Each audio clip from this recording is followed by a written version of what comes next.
Hello Drawing Club! I hope you're feeling really well today. So, we've been doing lots of, more detailed character drawings for our last few drawing clubs, and I wanted to mix it up a bit and go back to some of the things that we used to do when we were at school and think about lots of quick drawings of people in different poses, because I absolutely promise you lots of different quick drawings of people in poses is the biggest thing that will help with your drawing. So get a blank page of A4 or a whiteboard or the back of an envelope or whatever you like to draw on and something to draw with, and let's fill it up with different people doing different poses, and that will really help us to improve our drawing techniques of thinking a lot about proportion. Remember, start in the middle. First figure I'm going to draw a fencer, sword fighter, because I used to do a bit of sword fighting and I'm missing it. So I'm going to do a sword fighter in a deep lunge. This is his leg, and the other leg comes out behind. You see, again, I'm starting in the middle at the waist of the person, and that really helps me. And I'm just drawing so quickly, and I'm just thinking about the shapes that are made. I'm not really worrying about anything else. I'm just worrying about those basic shapes that the body makes. And then, right, if you're a sword fighter, you can be lunging this way. Where's your arm going to be? You're going to have one arm forward. I often do the arms before I do the body. I find that helpful. The hand and the sword. The other arm will be probably tucked away neatly behind a back,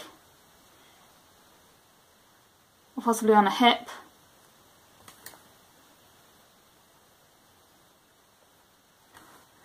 And then they wear great big helmets.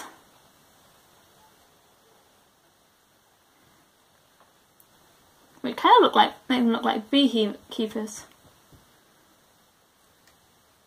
And sort of funny leotard bodice things.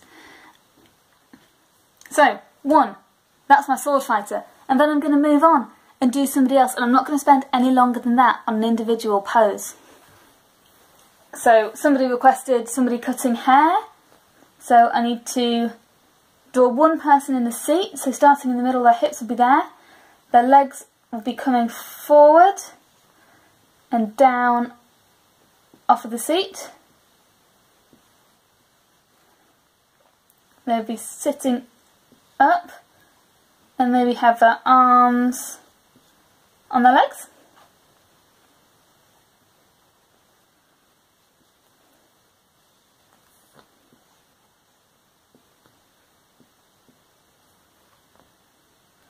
And I need to draw their hair because this is somebody having their hair cut. Let's make it really long and shaggy.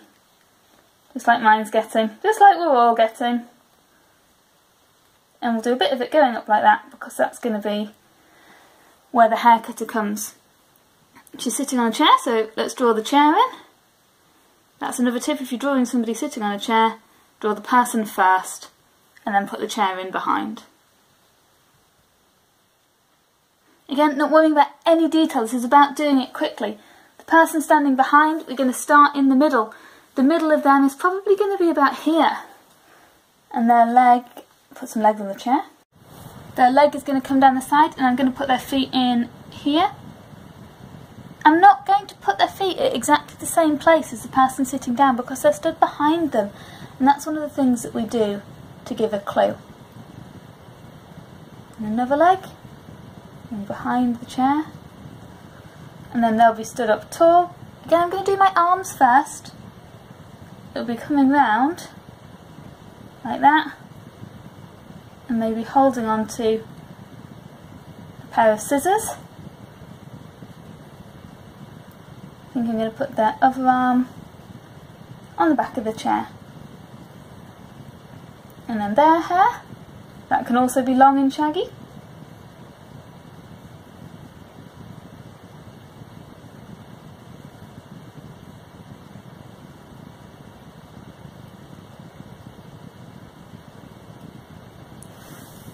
Again, not worrying at all about detail, just worrying about getting the proportions of the people. And you can see that I'm filling up my page.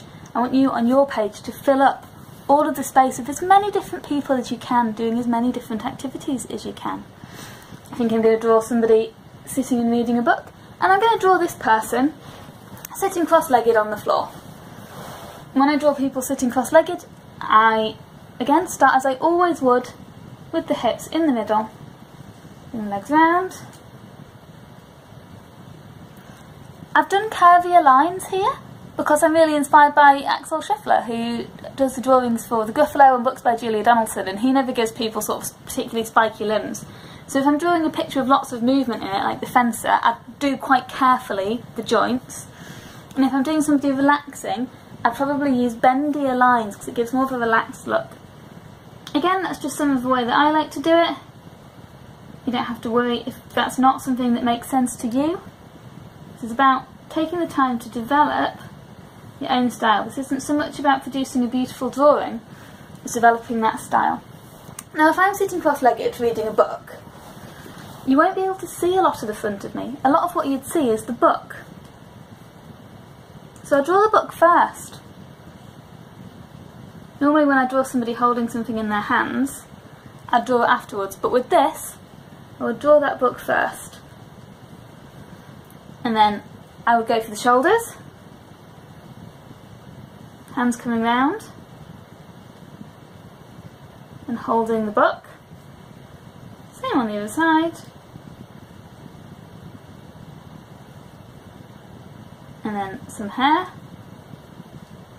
I'm giving everybody long and shaggy hair today because I'm feeling annoyed about my long shaggy hair.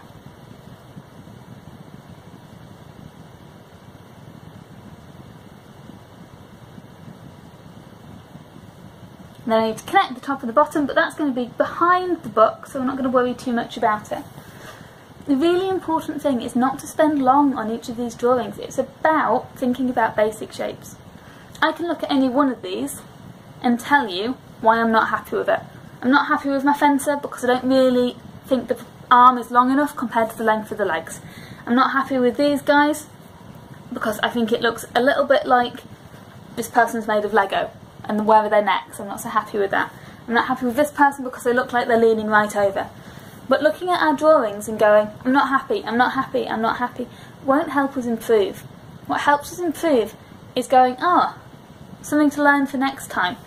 I'll do that differently next time. Or even, I just need to relax.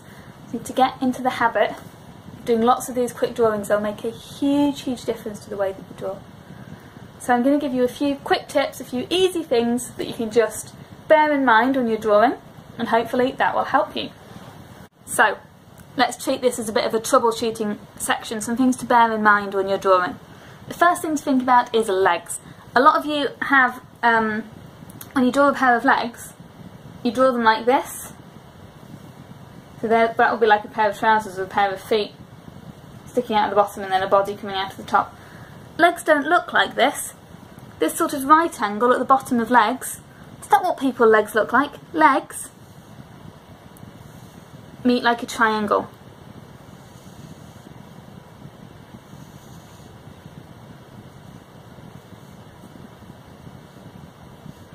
So they meet like a triangle at the top, not like a rectangle. That's a really good thing to bear in mind. Another good thing to remember, similarly, is arms. You're not going to have right angles between the arms and the shoulders. People don't, very rarely, unless they're doing the T-pose, they don't really stand like this. That's going to be much easier if you use a much rounder shape. People have got their arms more relaxed at their sides. That's a really good tip. I know a lot of you don't like drawing hands. I see a lot of drawings with hands shoved in pockets, which is absolutely fine. There's some very famous artists who didn't like drawing hands, and so if drawing them behind backs or in pockets works for you, that's fine. But I'd also really recommend not worrying about it. These drawings they've all got really pants hands, but I think they'd all look even worse if the hands were hidden. So don't worry if on your quick drawings you draw hands like mittens, or draw hands like spiky stars. However helps you is fine, it's just about getting them in. I often find a couple of lines like that make quite a good hand. My tip would always be think about where the thumb is. If you're drawing people together, remember their feet don't all have to be stood on the same line because that makes it look like they're stood next to each other. So think about what goes in front and behind. But I think spend a bit of time today filling up a sheet of paper with some drawings. Remember, legs meet in a triangle, not a rectangle. Arms are a soft line, not a right angle.